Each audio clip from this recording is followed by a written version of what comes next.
Welcome,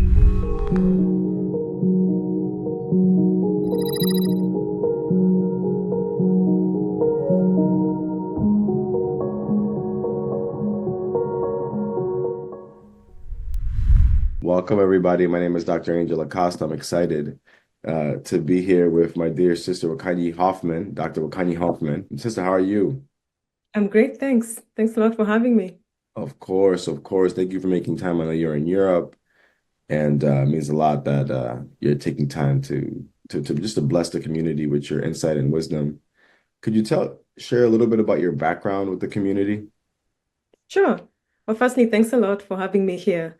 So I'm a storyteller. I'll start with that. That's one of the hats that I wear.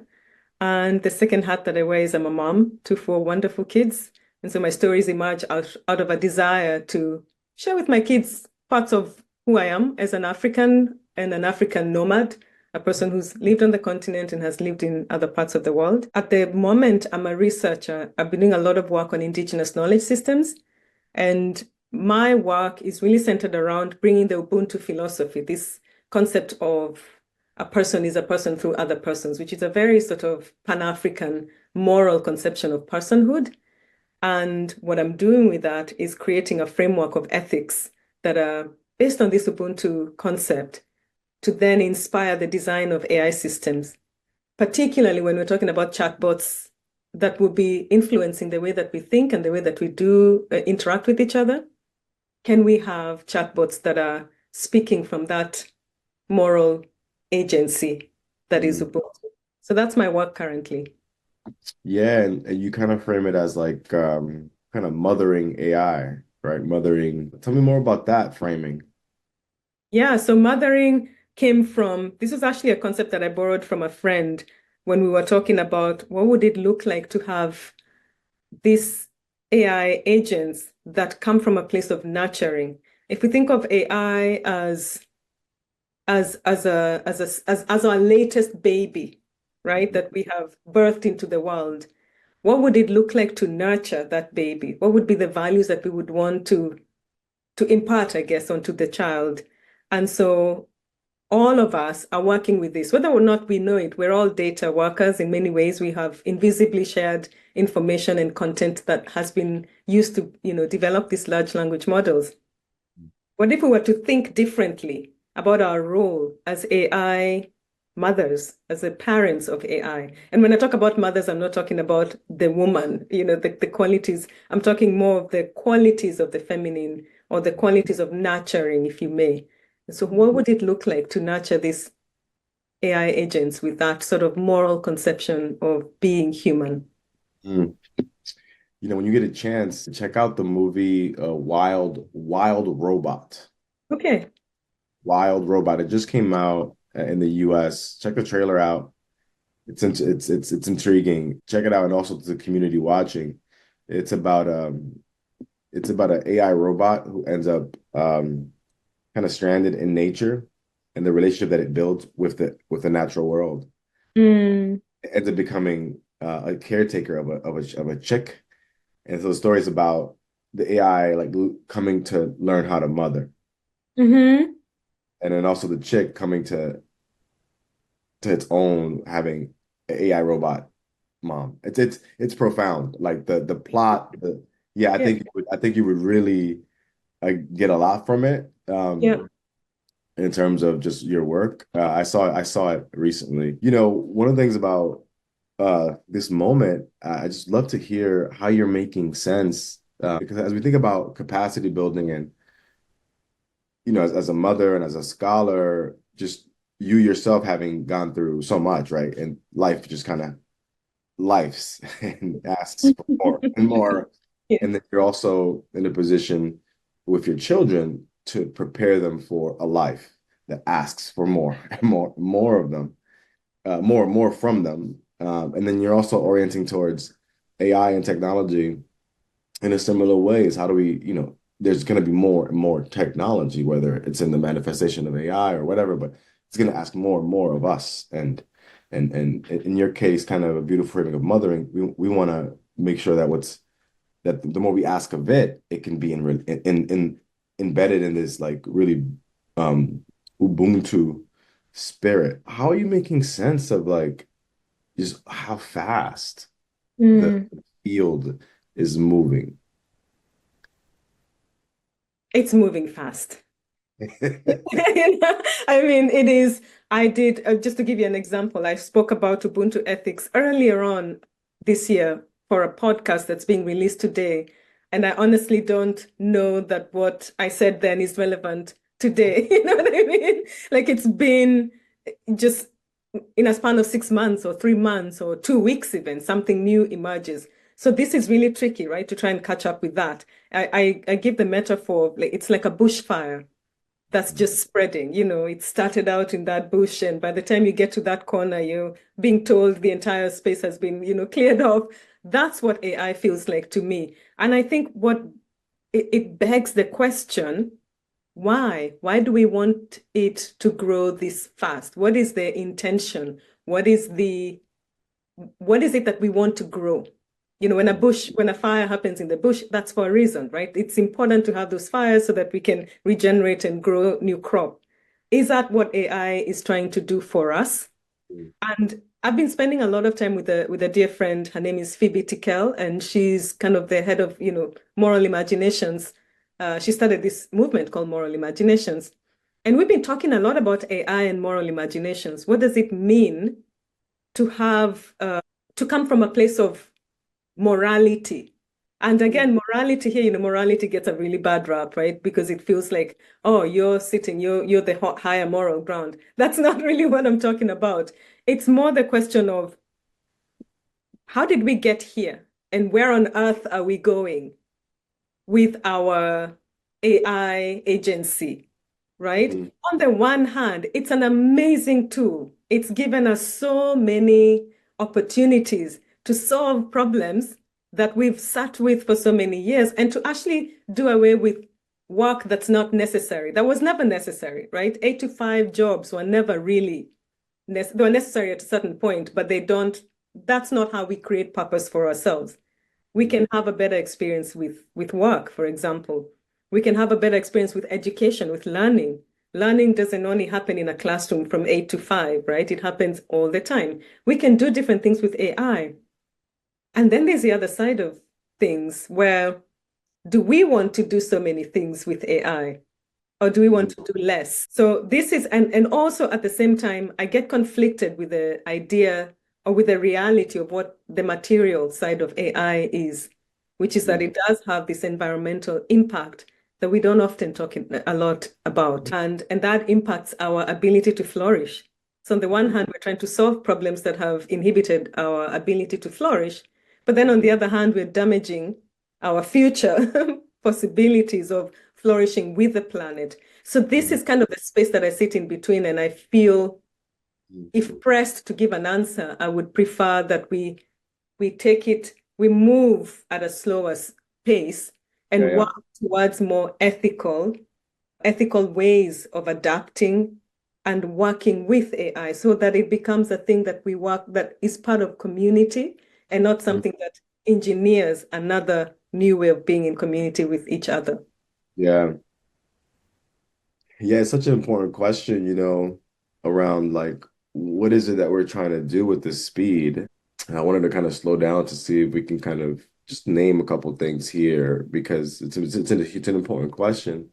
Obviously like the the money that it takes to train these systems and to produce them, like the chips that are required, the as you said, the ecological and the resource and the environmental resources that are required to be mined and extracted, and the water aquifers that have to be drained and emptied. So one of the things that I sense is like there just feels like the competition Mhm. to arrive at, general artificial intelligence or high or whether because there's also parallel developments in quantum computing as well that are also kind of big and important in this moment. But just watching the companies compete with each other. So I think one of the inherent tensions is that is that competition for market domination and market kind of penetration that generates the speed. right? So I'm over here, in my company, whether it be like Anthropic or OpenAI or and then we're trying to be better. We're trying to have the better product, right? So there's that, and then you have countries too that are investing heavily and are trying to get a competitive edge. So I think the speed is a function partly of the political economy we're embedded in, but there's what I'm also hearing is that, and it's a faint voice, but it's there, is that yes, AI is not good for the environment in terms of the amount of compute that it generates and how that relates to the amount of environment it degrades, but that somehow that if we continue to develop it, we might be able to get it to a point where it can help us solve the very environmental problems that we're causing. So that's interesting to me in Yeah. terms of one of the ways that people rationalize the speed is like, well, we're trying to develop it fast so that we can solve the problem that it's generating. So I just wanted to kind of name a little bit of some of the things that I'm seeing around why that speed and the limits to our moral imagination within that speed as well. That's interesting. I'm not as optimistic. Yeah, yeah, yeah. Well, no, and that's not, I'm just kind of mirroring back what I'm seeing. I love it. Yeah. Yeah. So there is that. And I can totally see if you wear that rational hat, you can start to see that perhaps there's that possibility that the more we refine what AI systems, what the tools can do, the more we get closer to finding that sort of that magic solution to the issues that we're facing. But I question the intention of industry. Of course. Is industry driven truly by this intention to promote human flourishing? Or is industry driven by we'll profit and then maybe we'll flourish? So I like this idea, and I can't quite remember who to quote this on, the idea of if industry could consider the earth, the planet, as the ultimate client, what would our AI systems look like? Right? If Mm, you have to think any social entrepreneur work that you do, any organization, any company that you build, your first client is the planet, mm, right? And then from that, you're looking at everything that is alive on the planet. So it's not, that removes the human-centric agenda, right? Because a lot of times, of course, when we think of consumers as ourselves, right? Humanity. We don't think about the trees as consumers or consumed from. But mhm. if you thought about the planet itself, like is this, there's one big client that you're trying to serve, what would our AI industry look like?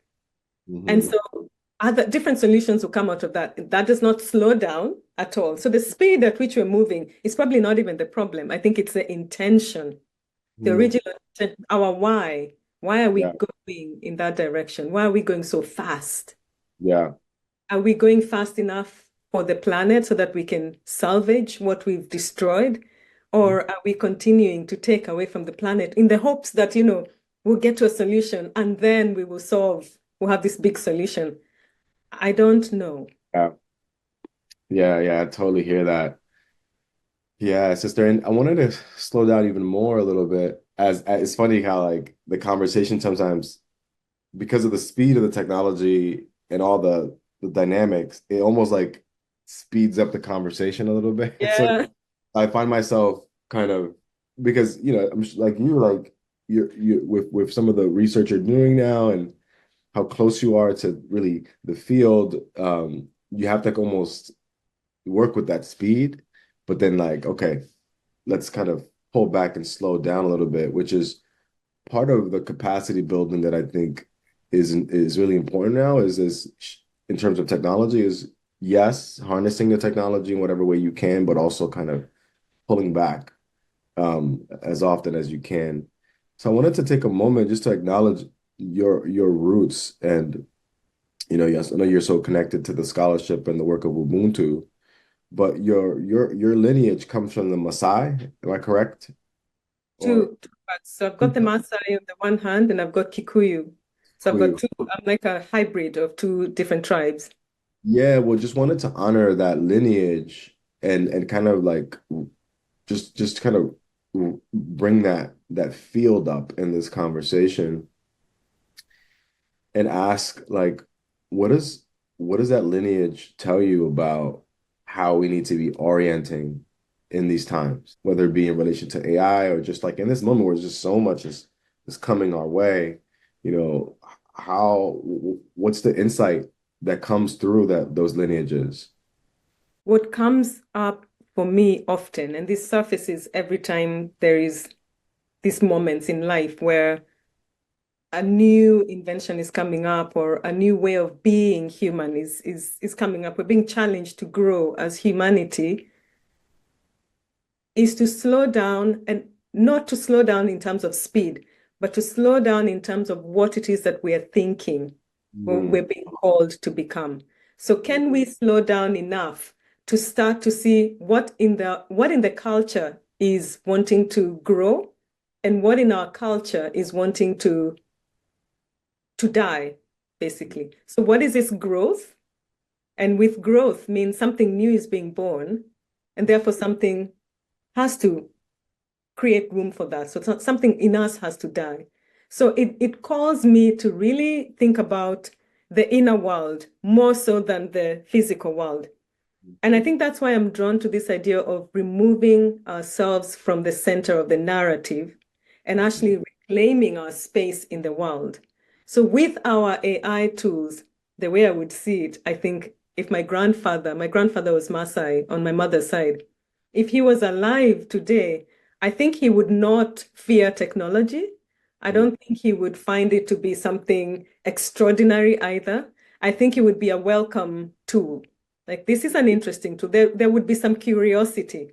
Hey, mhm, what can I do with this? How can this be a companion in this work of being human, in this kind of the most important journey that mhm, I've taken since birth, until death? My most important journey is life, is mhm, living and living to the fullest. And Ubuntu actually is an invitation to live your life with integrity, to mhm, make the right decisions. And making right decisions means you need tools, you need help, you need new information. So I think from that perspective, my Kikuyu or Maasai community would look at it as a as an invitation mhm, to be curious about how this tool can enhance life. Can mhm, it enhance my living? Can it improve my quality of life? And if mhm, it does, it does. And if it doesn't, it doesn't. But there wouldn't be this sort of mad rush to believe that this is the thing, right? mhm, It is just one of many tools that we'll have today, and we've had many tools before, and we'll have a different tool mhm, later on in life. So AI would not be a central piece to the narrative.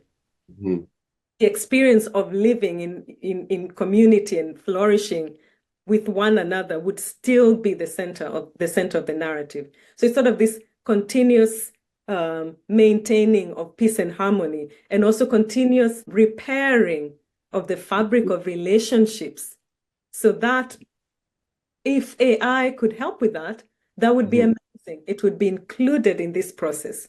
mhm. If it doesn't, it doesn't, right? Another invention comes or another idea comes, but it wouldn't be given this sort of this sacred, almost godly power that we in the modern world really have now granted AI. Yeah. So much there and so much to talk to you about. So I'll just kind of leave you with some questions that come up for me as I'm listening to you, and then just invite you to just share any last remark. Really curious about Ubuntu as a methodology and philosophy and way of engaging in capacity building. So talking to you really highlights Ubuntu as a methodology for capacity building, um, and just the insight in our ancestors to create such a way and a value system that could continuously allow us to increase our capacity to live with integrity in the world. And then just in terms of your work around mothering AI and how taking such an approach to AI could increase our capacities to become more nurturing ourselves as we try to invite this technology to have certain values of care. So I'm really interesting what it does to us as we're training it as well. So I'm just excited about your work, sister, and just know that we're at the Institute, we're thinking with you, and we want to lift you up as often as we can. Thank you so much. I really appreciate that. And what I would like to say is we really do, I think we have reached a point in humanity, as we always say, we are who we've been waiting for, right? Hmm. Those of us who are awake to this conversation and are listening and are trying to grapple with what does AI demand of us to become, as humanity, are also being called to reevaluate what we value as different cultures of the world. So community is no longer just a community of like-minded people. Community is anyone with whom you can converse and have a relationship with that promotes the flourishing of that person's social network, your social network, and wherever it is that you call home. So I think that we need to reinvent also, if AI can help us reinvent communities that are intercultural, communities that bring the best of whatever culture you're from and help us really understand that we're not so different after all. I think that would be a brilliant way of using AI. That would be a brilliant way of building capacity because then we build a new culture, a new global culture. And I think AI can do that. Mm, that's powerful. No, thank you so much for your time, sister. Really appreciate you. Thank you so much. Yeah.